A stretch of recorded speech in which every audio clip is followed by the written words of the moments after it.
So yung 106. So tingin ko naman na marami na siguro sa ating mga kasamahan, no. In fact, yung mga nag-participate actively doon sa mga hearings ay madali na sa kanilang magdesisyon. At saka marami naman kami mga kasamahan din na naririnig namin ng support sa impeachment. Naipadala na ng Makabayan Bloc lawmakers sa kanilang mga kasamahan sa Kamara ang digital copy ng impeachment complaint na iniendorso nila laban kay Vice President Sara Duterte umaga ng Biyernes, December 6. Ito ay upang mapag-aralan nila at hikayatin ng mga kapwa kongresista na pumirma sa isang resolution of impeachment laban sa pangalawang Pangulo.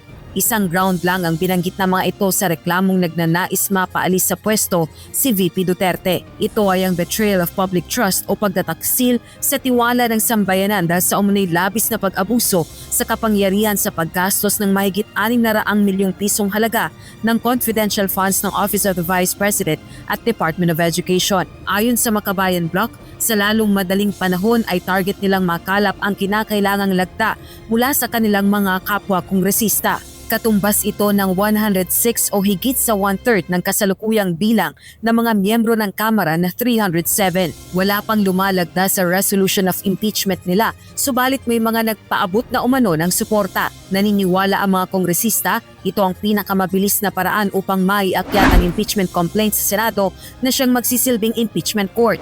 Kapag idinaan kasi sa pagdinig ng Committee on Justice ng Kamara ang reklamo, ay mangangailangan ito ng mas maraming panahon. Hindi naman tayo nagmamadali. What we are asking is gawin ng Senado at ng Kongreso ang constitutional mandate niya since we finished na doon sa complaints, 'di ba?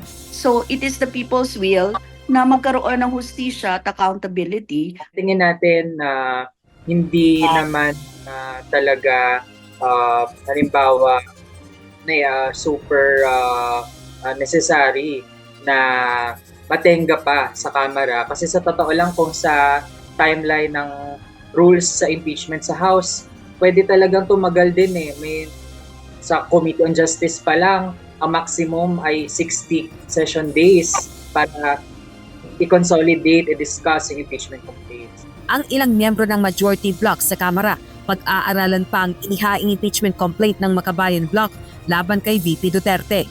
I have to look at the articles of impeachment muna, no? Kasi una, yung sa Akbayan ay hindi ko pa rin nakita. Yung sa Makabayan, I know only na one ground lang ang minention nila but hindi ko rin nakita yung complaint nila.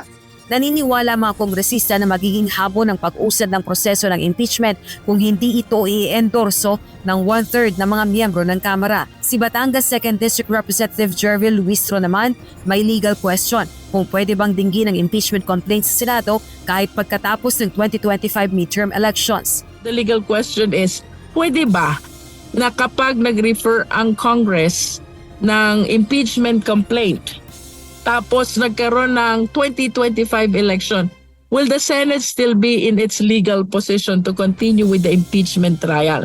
Because we have to consider that there are 12 sitting senators whose terms are uninterrupted because it commenced last 2022.